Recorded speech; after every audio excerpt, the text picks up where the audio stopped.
Halo Sobat Hebat semua, ketemu lagi dengan saya Coach Himawan. Ini berapa minggu ini kok kita ngomong program pemerintah terus ya, berkaitan dengan fiscal policy atau kebijakan di bidang perpajakan. Saya harap jangan bosan karena ini memang channel edukasi. Jadi ada sesuatu yang baru kita update ya. Kita akan bahas apa? Kali ini kita bahas insentif pajak untuk wajib pajak yang terdampak wabah virus corona. Pertanyaannya, kok banyak sekali ya? Ada insentif pajak, ada fasilitas, ada yang lain-lain. Nah, memang setiap PMK itu dia mengkhususkan ke boleh dibilang industri-industri yang terdampak. Contoh fasilitas kemarin yang kita udah bahas, ada video YouTube-nya, itu lebih membahas kepada yang industri tertentu yang mendapat fasilitas dalam arti misalnya mereka menyediakan alat kesehatan dan lain-lain. Nah, kalau yang insentif pajak ini berkaitan dengan industri saja.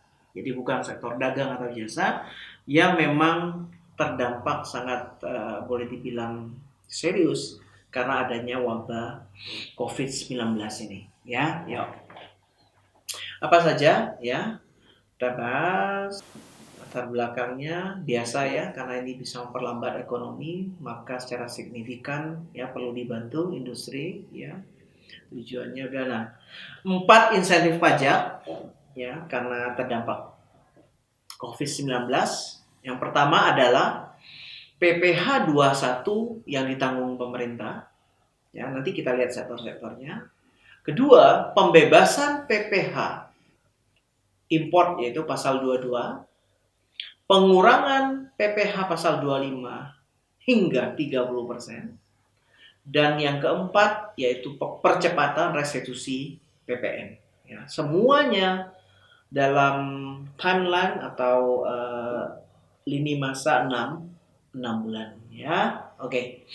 Yuk pertama kita bahas dulu PPh 21 yang ditanggung pemerintah. Karena selama 6 bulan nanti para pekerja yang punya penghasilan bruto kurang dari atau tidak lebih dari 200 juta, maka PPh 21-nya akan ditanggung pemerintah. Wah, ini luar biasa ya.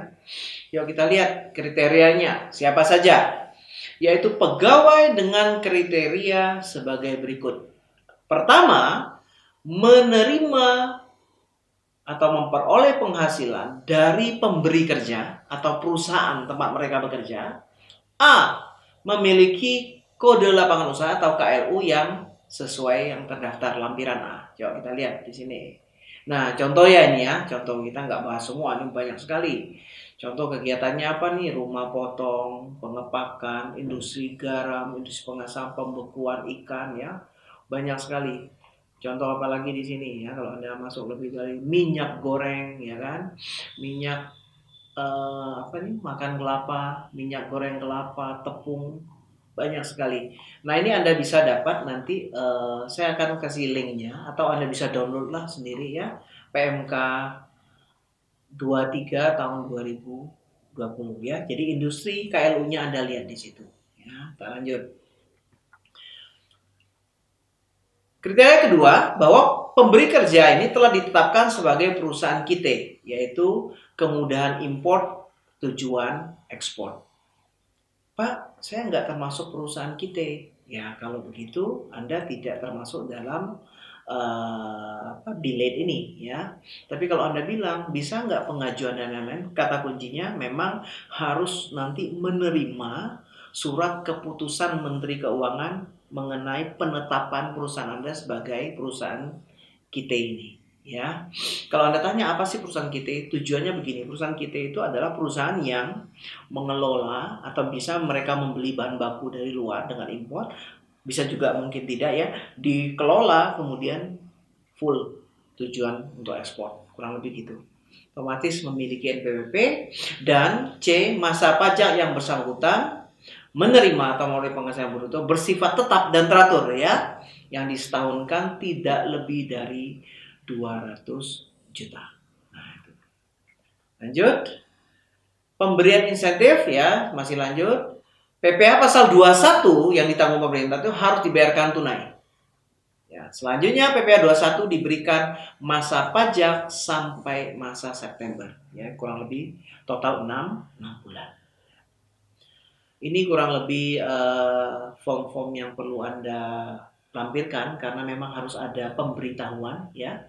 Jadi pemberi kerja menyampaikan pemberian tertulis kepada KPP yang terdaftar, insentifnya sampai dengan September, dan melampirkan ini surat keputusan Menteri Keuangan penetapan sebagai perusahaan yang mendapat fasilitas KITE, gitu ya, lebih.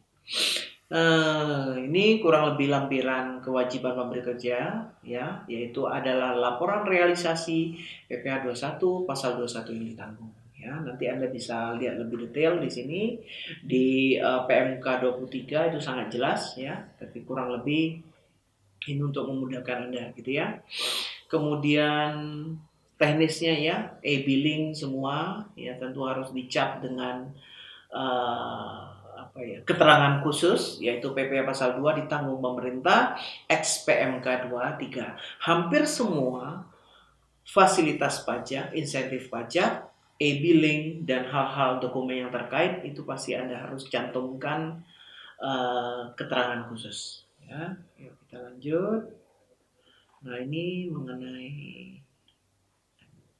pembebasan pasal 22 import, ya.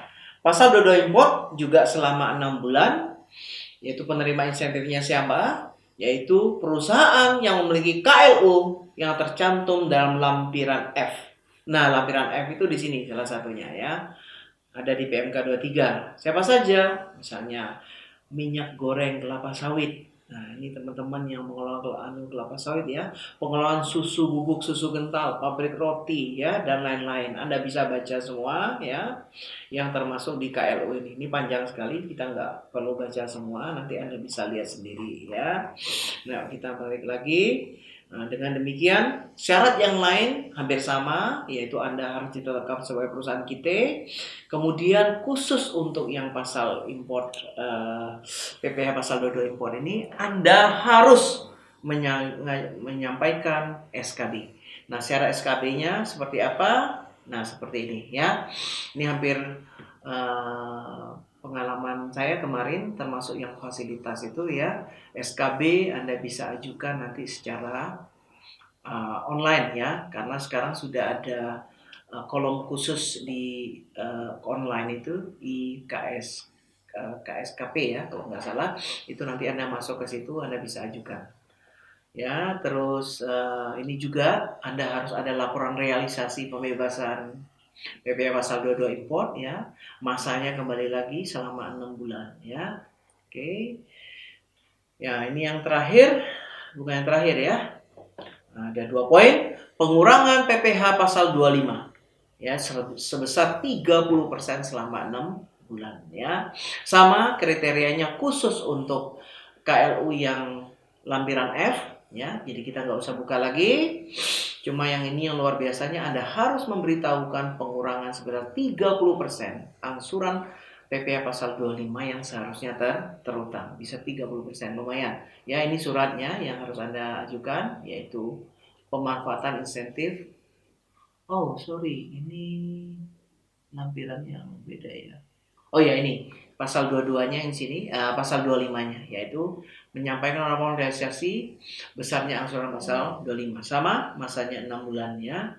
Yang terakhir, restitusi PP-nya dipercepat, berarti selama 6 bulan untuk eksportir dan non-eksportir, ya. Khusus, kembali lagi, siapa yang dapat? Yang KLU-nya termasuk di lampiran F tadi, ya. Anda bisa buka lagi. Kemudian Anda perlu menyampaikan SPT masa PPN lebih bayar yang Anda restitusi dengan jumlah lebih bayar maksimal hanya 5 miliar. Jadi ini ada kriteria khusus, ya, 5 miliar. Nah, apalagi bahwa wajib pajak yang memiliki kriteria ini dapat diberikan pengembalian pendahuluan. Ya, ini sebenarnya khusus untuk siapa? Yaitu PKP yang berisiko rendah. Kalau teman-teman sobat semua pernah tahu mengenai PKP berisiko rendah, ini siapa? Salah satu kriterianya yaitu WP yang berhubungan dengan eh, instansi pemerintah, ya biasanya yang PPN-nya dipungut oleh pihak wajib pajak pemungut, ya. Yang terakhir, SPT masa PPN yaitu diberikan selama kembali lagi 6 bulan saja, yaitu sampai masa September, ya. Jadi, ini yang berisiko rendah itu ya, dengan ketentuan PKP yang dimaksud tidak perlu menyampaikan permohonan penetapan berisiko rendah, Ditjen Pajak tidak perlu menerbitkan ketetapan secara jabatan, dan PKP memiliki KLU yang termasuk lampiran F tadi ya. Jadi kriteria Anda apakah Anda masuk berisiko rendah, ini syaratnya ya.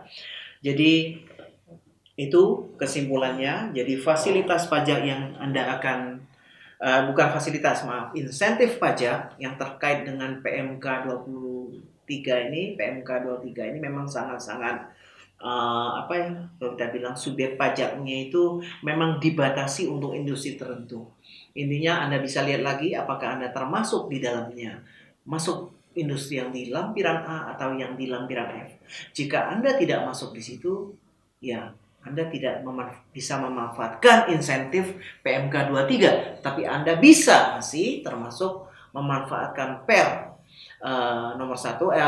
Perpu nomor 1 di mana secara bertahap tarif pajak diturunkan, Anda bisa manfaatkan itu. Atau kalau Anda UMKM, kita lagi tunggu PMK-nya, tapi secara resmi pemerintah sudah mengeluarkan selama 6 bulan UMKM akan mendapatkan pembebasan PPh. Demikian dari saya, Coach Himawan. Sampai bertemu di video-video berikutnya. Bagi Anda yang merasa channel ini penting dan berguna bagi Anda, silakan subscribe, share, dan like. Sampai ketemu.